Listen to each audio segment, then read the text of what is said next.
주님께서 사탄의 권자라고 할 정도로 이 버가모 교회의 주변에는 아주 우상이 굉장히 많았습니다.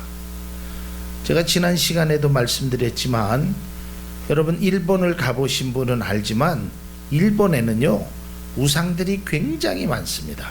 어디를 가도 산당이나 뭐 그런 것들이 굉장히 많습니다. 그런 지역에 교회가 세워진다라는 것은 굉장히 어려운 일입니다. 그래서 일본에서 목회를 하셨던 목사님들의 모습을 보면 정말 일본에서 거기에 있는 한인들은 조금 그래도 한국에서 신앙생활했던 사람들이 있지만 일본 사람이 신앙생활을 하는 것은 극히 드문 일입니다.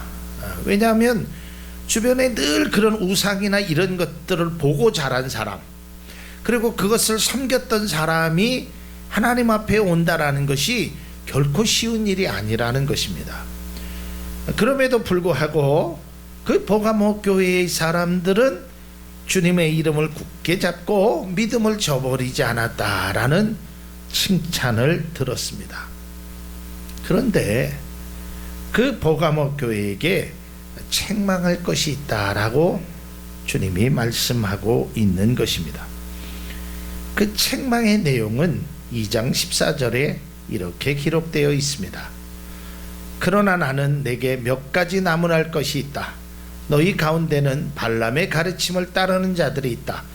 발람은 발락을 시켜서 이스라엘 자손 앞에 올무를 놓게 하고 우상의 제물을 먹게 하고 음란한 일을 하게 한 자다라고 기록되어 있습니다. 이 발람의 가르침이라는 것은 제가 오전에도 그런 말씀을 잠깐 드렸는데 이게 민수기 22장에서 24장의 내용에 나옵니다. 모압왕 이 발락이라는 사람이 탁월한 선지자였던 발람을 통해서 이스라엘을 저주하도록 합니다. 그러니까 네가 이스라엘을 저주만 해라. 그러면 내가 너에게 모든 것을 주겠다. 그래서 사람을 보냅니다. 그러니까 이 발람이 조금만 기다려봐라. 그리고 이제 가서 하나님 앞에 기도하니까 하나님이 그들과 함께 가지 마라 이럽니다. 그러니까 나는 너희들에게 그렇게 할 수 없다. 그래서 이제 그들이 갑니다. 그러니까 다시 왕이 이번에는 더 높은 사람, 더 많은 재물을 가지고 옵니다. 그러면 한번 그 말씀을 들었으면 이걸 거절해야 될 텐데 조금만 있어봐라. 내가 다시 한번 하나님 앞에 물어보고 오겠다. 그리고 물어보고 오는데 역시 하나님은 하지 말라라는 겁니다. 이제 그러다가 우여곡절 속에 이 발람이 발락이 있는 모압 지역을 가게 됩니다. 가서 임금이 어느 정도냐면 내 왕국에 있는 모든 금은 보화를 너에게 다 주겠다. 그러니까 네가 이스라엘 백성들을 저주만 해라. 그런데 하나님은 하지 못하게 하는 겁니다. 그러니까 이 발람이 저주 아닌 이스라엘 백성의 축복을 합니다. 그러니까 이 발락이 화가 나니까 야 내가 너 오라 그래가지고 저주하라 그랬지 축복하라 그랬느냐? 난 너에게 줄 것이 아무것도 없다. 그러니까 너는 가라. 이러고 이제 성경이 끝나는데 25장에 보면 이스라엘 백성들이 오늘 말씀대로 올무를 놓게 하고 우상 제물을 먹게 했다는 말이 뭐냐면 발람이 발락에게 코치를 하나 합니다. 내가 이스라엘 백성은 저주는 할 수 없지만 내가 좋은 방법을 하나 알려주겠다. 그래서 그들로 하여금 모압 여인이 가서 이스라엘의 남자들을 요즘 말로 하면 현혹시키고 미혹시키고 꼬시게 합니다. 그래서 이스라엘 백성이 거기에 넘어갑니다. 그래서 우상의 제물을 먹게 하고 24,000명이 죽게 됩니다. 이것을 발람이 발락을 시켜서 이스라엘 자손 앞에 올무를 놓게 했다는 거예요. 누가요? 하나님의 선지자가. 그러니까 그런 사람들이 버가모 지역에 있었다는 말이에요. 말로는 하나님의 백성이라고 얘기하고 말로는 발람처럼 하나님의 선지자라고 얘기했던 그 사람이 오히려 올무를 놓는 것입니다. 그러니까 그런 것을 따르는 사람들이 있다. 그렇기 때문에 거기에서 나와야 된다. 그곳에서 그 니골라당이라는 신약 성경에 있었던 그러한 교훈을 따라가는 사람은 잘못된 것이다.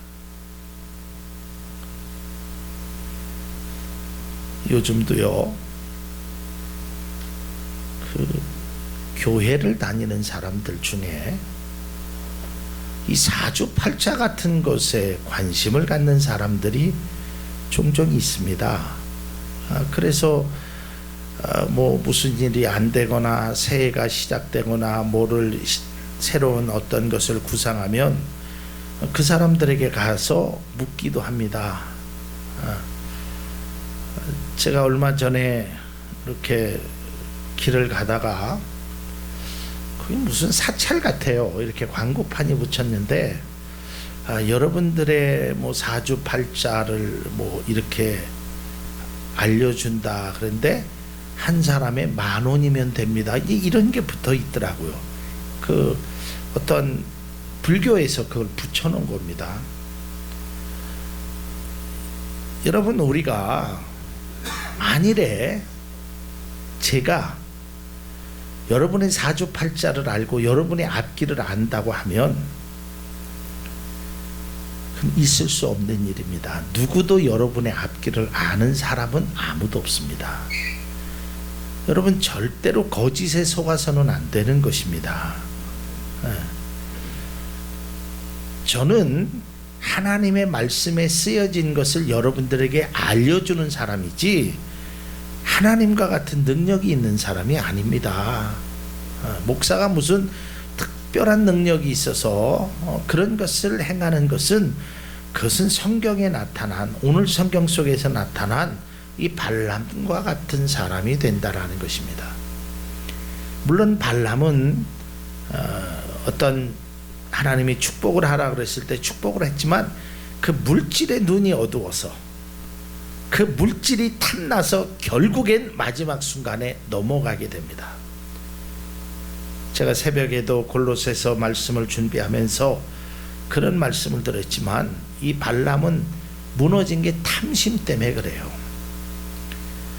이 발람에 대해서 베드로후서 2장 15절은 이렇게 기록되어 그들이 바른 길을 떠나 미혹되어 부올의 아들 발람의 길을 따른도다. 그는 불의의 삭을 사랑하다가 그랬습니다. 여러분, 탐심이라는 것이 무엇인 줄 아십니까? 여러분, 돈을 버는 거 그게 탐심이 아닙니다. 옷을 내가 좋은 옷을 입는 거 이런 것이, 그러니까 우리가 탐심을 잘 생각해야 돼요. 돈을 버는 게 탐심이 아니라 불의한 마음으로 돈을 버는 게 탐심이란 말이에요. 내가 할 수 없는 거를, 내가 해서는 안 될 거를 그 마음을 갖는 게 탐심이란 말이에요. 그러니까 이거는 욕심보다 좀 더 앞서는 겁니다. 로마서에 기록되어 있는 대로 욕심이 잉태한 즉 죄를 낳고 죄가 장성한 즉 사망에 이르라는 거예요. 그러니까 우리가 물질도 필요합니다. 여러분들에게 물질이 있기를 제가 늘 새벽마다 기도합니다. 축복받기를. 그러나 그 물질이 여러분의 삶의 올무가 되어서는 안 되는 겁니다. 물질은 내가 사용할 수 있도록 나에게 사용권이 주어진 것이지 결국에는 나에게 소유권이 있는 것은 아니라는 거예요. 여러분, 떠날 때는 단 한 푼도 가져갈 수 없습니다. 그러니까 여러분이 이 세상 사는 동안 잘 아끼고 잘 사용하는 것이 우리에게 필요한 것이지 그 물질에 내가 노예가 되어서는 안 된다는 거예요. 그렇기 때문에 그 물질을 얻으려고 그 탐심으로 그것을 행하면 그것은 잘못됐다라는 겁니다. 오늘 이 발람은 그러한 모습으로 이스라엘 백성들을 멸망시키는 일이 이루어졌다는 겁니다. 여러분, 탐심으로 진리를 버리지 않기를 바랍니다. 탐심으로 진실된 삶을 여러분들이 걷지 않는 그런 모습이 우리 가운데 있어서는 안 된다는 것입니다. 그러니까 내가 할 수 있는 것, 나의 적당한 선 속에서 우리가 운동을 해도 마찬가지고 너무 무리하다 보면 오히려 부작용이 일어난다는 것입니다. 여러분, 과유불급이라는 뜻을 아시죠? 많은 것이 다 좋은 것은 아니라는 겁니다. 그러니까 내가 할 수 있는, 내가 가질 수 있는 그 능력의 것을 추구하다 보면 거기에서 또 하나님께서 생각지 않는 은혜도 주시고 이렇게 살아가는 것이지, 우리가 돈이라는 것이, 명예라는 것이, 이런 것들이 나를 찾아오게 만들어야 되는 것이지, 내가 명예를, 돈을 쫓아가게 된다면 그것은 절대로 잡을 수 없는 것임을 우리는 알아야 한다라는 것입니다. 자, 버가모 교회가 이런 것들이 주님께서 책망할 것이라고 그랬습니다. 골로새서 3장 5절에 보면, 그러므로 땅에 있는 지체를 죽이라. 곧 음란과 부정과 사욕과 악한 정욕과 탐심이니 탐심은 우상 숭배니라 라고 얘기했습니다. 그래서 주님은 이 버가모 교회들에게, 야, 너희들이 아직도, 너희들이 주님의 이름을 붙잡고 또 믿음을 저버리지 않는, 참 잘했다. 그런데 너희들이 좀 버려야 될 것이 있다. 그것은 바로 이 발람의 교훈을 따르는 자, 발람처럼 사는 자나 니골라당처럼. 니골라당은 신약 성경에 좀 비슷한 이야기입니다. 어쨌든 그런 것들을 해서는 안 된다라고 말하면서, 오늘 이제 핵심은 이겁니다. 잘못된 것을 자꾸 말하는 것이 아니라 회개해라. 그 잘못된 것에서 돌이키라라고 말하고 있습니다. 그리고 하나님은 그 돌이키는 자에게 주시는 은혜 두 가지를 말씀하고 있습니다. 저는 우리도 마찬가지입니다. 때로는 욕심의 눈이 어두워서, 욕심의 마음에 그 생각이 어두워서 때로는 발람처럼 잘못된 일을 행할 수도 있습니다. 그러나 그런 사실이 깨달아졌다면 우리는 오늘 성경이 말하는 것처럼 돌이켜야 되는 겁니다. 회개해야 되는 것입니다. 마음을 바꿔야 되는 것입니다. 여러분, 잘못된 길이라고 깨달았으면 자꾸 그 길로 가려고 생각하지 않고 그쪽 길에서 벗어나려고 자꾸 생각해야 된다는 것입니다. 여러분, 우리 이 관성의 법칙이라는 것을 아시죠? 이렇게 한쪽으로 가면 계속 그쪽으로, 그러니까 우리는 죄악된 것으로, 탐심으로, 그런 마음으로 자꾸 가려고 하지 말고 그것을 자꾸 벗어나서 주님을 향한 그 마음으로 가야, 그것이 바로 회개라는 것입니다. 그러면 오늘 말씀의 핵심은 이런 회개하는 여러분들에게 주시는 하나님의 은혜가 있습니다. 그것은 두 가지의 은혜를 주시겠다고 했습니다. 첫째는 만나를 주시겠다라고 성경은 기록하고, 두 번째로는 너의 이름을 흰 돌에다가 새겨주겠다라고 말하고 있다라는 것입니다. 여기에 감추었던 만나는 하늘의 양식을 의미합니다. 그리고 흰 돌은 당시로 말하면 무죄를 의미하는 겁니다. 너희가 잘못했어도 회개하면 내가 용서해 주겠다. 그런데 용서만 해주시는 것이 아니라 돌에다가 여러분의 이름을 새겨주겠다고 말하는 것입니다. 그러니까 이 흰돌의 의미는 초대권이나 입장권을 의미한다고도 합니다. 그러니까 하늘에 갈 수 있는 그런 입장권을 주겠다라고 말하고 있다는 것입니다. 세상의 유혹과 쾌락을 이겨낸 사람들은 결국은 생명잔치에 들어갈 수 있고 여러분의 이름이 생명책에 기록된다라는 것입니다. 예수님께서도 말씀하셨습니다. 제자들이 아주 기쁜 마음으로 예수님 앞에 왔습니다. 예수님, 우리가 예수님의 능력으로 귀신이 막 나가는 것을 봤습니다. 이러한 놀라운 은혜가 있어서 너무 기쁩니다. 이야, 이러한 일이 내 생에 있습니다. 그러니까 예수님이 그런 말씀을 했어요. 얘들아, 그것보다, 그게 나쁘다는 얘기가 아니라 그것보다 너의 이름이 생명책에 하늘에 기록된 책, 그곳에 이름이 기록된 것을 기뻐해라 라고 얘기했습니다. 여러분, 우리가 세상의 기쁨은 늘 말씀드렸지만 한정적인 기쁨밖에 되지 않습니다. 우리가 세상의 기쁨을 추구하다 보면 하늘의 진정한 기쁨을 맛볼 수가 없습니다. 그 하늘이 내려주시는 그 만나를 먹어본 사람만이 그 만나의 기쁨을 알 수 있는 것입니다. 바라기는 이곳에 있는 사랑하는 모든 성도님들이 하늘에 주시는 만나를 통해서 여러분의 이름이 생명책에 기록되어 있는 것에 가장 기뻐할 수 있는 우리 모두가 될 수 있기를 바랍니다. 제가 책을 읽다가 보니까 책 내용에 이런 말이 있었습니다. 예수 믿는 사람들이 가장 귀한 것으로 여기는 것이 구원입니다. 그렇죠? 네. 근데 그 책에는 이렇게 기록되어 있습니다. 구원은 종착점이 아니고 바로 출발이다. 여러분, 구원받은 걸로 여러분 끝났다라고 생각하면 안 되는 것입니다. 여러분의 이름이 생명책에 기록되어 있다라는 것도 사실은 우리가 늘 조심스러워야 됩니다. 그러나 그런 믿음의 확신을 갖고 사는 것은 필요합니다. 그러나 더 중요한 것은 내 이름이 생명책에 기록되어 있다라는 것, 이기는 자에게 주시는 유혹과 쾌락과 또한 많은 환난 가운데 이기는 자들에게 주시는 버가모 교회를 향하신 이 하늘의 만나와 하늘의 생명책에 내 이름이 기록되었다는 것을 기뻐할 뿐 아니라 그 이름에 기록되어 있는 내 자신을 바라보면서 그 이름에 걸맞는 그러한 모습, 그러한 삶을 살아가야 한다라는 것입니다. 제가 늘 말씀드리지만 우리는 그리스도인이라는, 성도라는 그러한 거룩한 옷을 입은 사람입니다.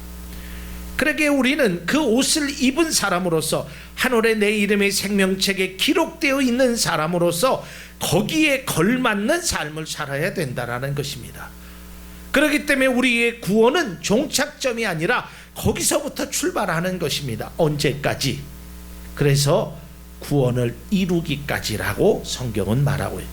내 생애에 마감하는 그 순간까지 우리는 구원받은 자로서 삶을 영위해 나가야 된다라는 것입니다. 그렇지 않으면 우리는 결코 진정한 의미의 그리스도인이라고 말할 수 없게 된다라는 것입니다. 얼마나 감사합니까? 내가 한 일은 그저 어렵고 힘든 거 견뎌냈는데 그 이기는 자에게 주시는 하나님의 은혜는 훨씬 더 많고 귀하다는 것을 우리는 꼭 기억해야 하는 것입니다. 전에도 말씀드렸습니다. 내가 심은 것은 옥수수알 2알입니다. 딱 2알 심는 겁니다. 뭐 많으면 3알. 그러나 하나님이 주시는 것은 2알의 옥수수가 아니라 2개의 큰 수십 개가 달린 옥수수를 우리에게 주신다는 것입니다. 그러나 2알의 옥수수조차도 심지 않은 자는 한 알의 옥수수도 받을 수 없다라는 것입니다. 그러기에 우리는 하나님의 말씀대로 때로는 잘못된 삶을 살다가도 내가 이것은 잘못됐으니까 회개해야지, 또 세상의 유혹과 세상의 어려움을 이겨내고 주님 앞에 나아가면 여러분들에게는 상상할 수 없는 하늘의 양식, 감추어졌던 그 하늘의 만나를 여러분들에게 주시고 여러분의 이름을 흰돌에다 기록되는, 천국에 기록되는 그런 은혜와 축복이 여러분 가운데 있다라는 것을 믿으시고, 우리는 구원받은 자로서 끝나는 것이 아니라 구원받은 자로서 이제부터 믿음의 자녀로 살아가는 우리 모두가 될 수 있기를 바랍니다. 우리가 함께 뜻을 생각하면서 귀한 찬양을 드리겠습니다. 찬송가 483장의 찬송입니다. 이 찬송의 뜻을 우리가 한번 잘 기억하면서 귀한 찬양을 드릴 수 있기를 바랍니다.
비록 우리는 부족하고 연약하지만 하나님이 우리와 같은 연약한 자에게 하늘의 참된 만나를 주시고 또한 우리들에게 천국의 생명책에 기록하게 하심을 감사합니다.